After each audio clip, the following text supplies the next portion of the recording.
Unë atë ditë kam qenë i plagosur rënd, më vjen keq për gjithçka çfarë ka ndodhur, më vjen keq për jetët e humbura, më vjen keq për njerëzit të cilët janë lënduar.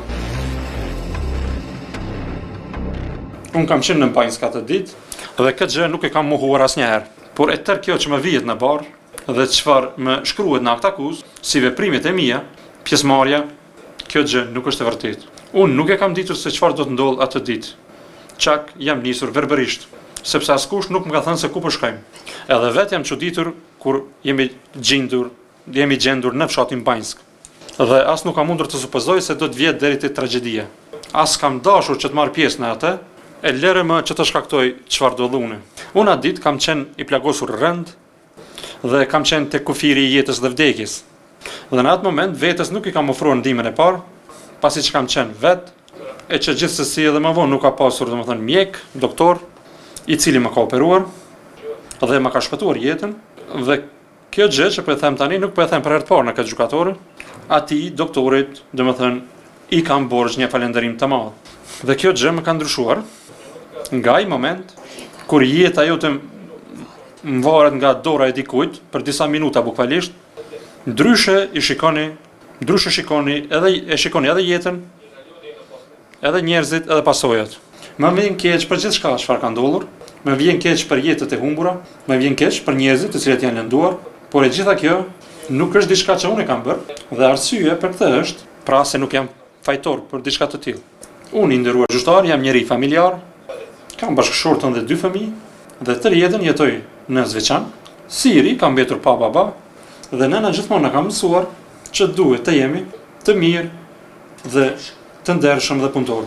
Dhe i tillë gjithmonë kam qenë.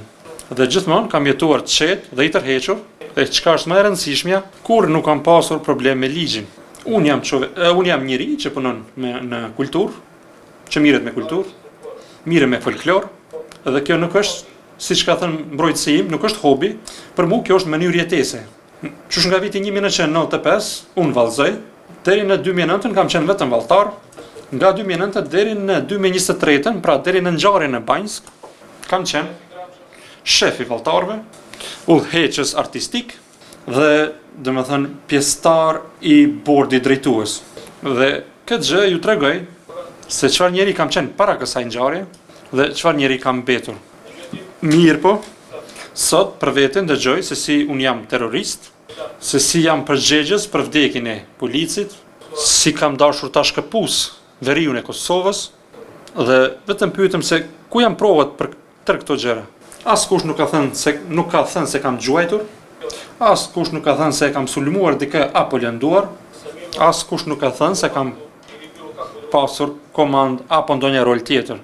E pasi që askush nuk e ka thënë këtë, edhe pasi që nuk ka prova për këtë gjë, unë ju lutem që të bëni një pyetje vetes. A duhet unë të gjykohem për diçka që nuk e kam bërë? Dhe a duhet të dënohem për diçka që janë fajtor apo përgjegjës njerëz të cilët janë në arati? I nderuar trup gjykues, unë nuk kërkoj asgjë më shumë nga ajo çka parashë ligji për secilin njeri. E kjo është që të gjykohet në bazë të provave, e jo në bazë të supozimeve, të cilat janë të montuara dhe provave të rrejshme.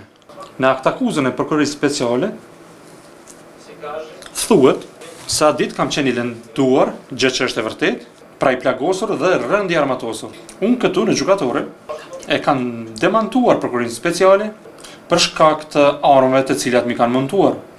Këtu mendoj për armët Zoll apo Mina Hells, e cila sipas pretendimeve të raporteve policore, në momentin kur jam gjetur në vendin e ngjarjes, unë e kam pasur në krah. Ne në akt akuzë kemi vetëm një fotografi timen, e kjo është momenti kur zyrtarët policor më kanë larguar nga vendi i ngjarjes. Pyetem se ku janë ato fotografi dhe incizime të njerit nga zyrtarët policor, i cili më ka fotografuar dhe incizuar nga momenti kur më ka vrejtur. Unë ndoshta kam qenë i lënduar rënd, i plagosur rënd atë ditë. Mirë po, kam qenë i vetëdijshëm për rrethanat. Në disa 7-8 metra larg meje, unë ju kërkoj falje, pra kështu si që ju shikoj juve, diku 7-8 metra, më kanë kaluar, më janë afruar zyrtarët policor, të cilat e kanë bartur atë Mina Hells apo atë Zoll në duar. Dhe kur njëri nga ta më ka thënë se çka është kjo, atëherë kam thënë se kjo nuk është e imja.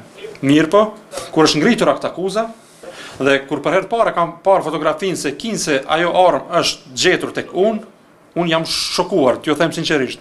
Me vetë faktin se nuk ekzistojnë fotografitë e momentit kur mu më kanë gjetur në vendin e ngjarjes, mjaftueshën flet rreth asaj se sa është e fortë kjo provë. Mu zyrtarët policor nuk kanë pasur nevojë as të më çarmatosin. Unë këtë gjë vetë kam bërë. Unë kam luftuar për jetë. Sa i përket provës, xhaketa e kamufluar, nëse e keni akt akuzën tek vetja, në atë fotografi mund të shihni se në të njëjtën xhaketë, zyrtarët policor, domethënë me të njëjtën xhaketë më kanë larguar nga vendi i ngjarjes, deri tek vetura e blinduar, i në të cilën ndër tjera e kanë parë edhe Blagojes Pasojevićin. Më kanë dërguar drejtull Kryqi i rrugës magjistrale Mitrovic-Leposavić tek kthesa për fshatin Banjsk, në ku me sanitet domethënë na kanë dërguar deri tek Mitrovica e jugut që të mi sanojnë domethënë plagët dhe pas kësaj në qendrën klinikë universitare në Prishtinë, ku jam operuar dhe ku kam qëndruar diku 16-17 ditë sa më kujtohet. Nëse e shikoni atë fotografi, do ta shihni se zyrtarët policor me duart e tyre e mbajnë atë xhaketë, prandaj tash pyetem se a kanë qenë ata atë ditë në kontakt me armë dhe a kanë gjuajtur, dhe se a qëndron në raportet policore se me rastin e arrestimit tim e kanë shkrepur një rafall të shkurt pranë meje, nga një afërsi e afërt, e drejt për drejt. Mendoj që kjo është e mjaftueshme, çfarë kam thënë, sa i përket kësaj prove. Për fund, do t'i drejtohem familjes time, do t'ju them se unë lutem çdo ditë Zotit, i lutem Zotit që t'ju jep fuqi dhe durim për gjitha këto ditë të rënda të vështira. Dhe i porosis se duhet të jenë krenar me mua dhe të flejnë të qetë, sepse edhe unë e flej i qetë, sepse këto duart mia nuk janë të gjakosura, të përgjakura. Në askënd nuk kanë gjuajtur, askënd nuk e kanë lënduar, mos e dhënë Zoti, mos e bëv Zoti me vrat i kënd. I nderuar trup gjykues, qëndroj këtu para jush si njeri i cili atë ditë ka pësuar një lëndim të rënd. Dhe të vetëm gjë që dëshiroj është që t'i kthehem familjes dhe fëmijëve të mi. Dhe unë ju lutem, kur do ta merrni vendimin, që mu të më shihni, të më shikoni si njeri dhe të mos më shikoni si pjesë e një tregimi, sepse e tëra kjo që më vihet në barë, nuk e kam bërë dhe nuk jam fajtor.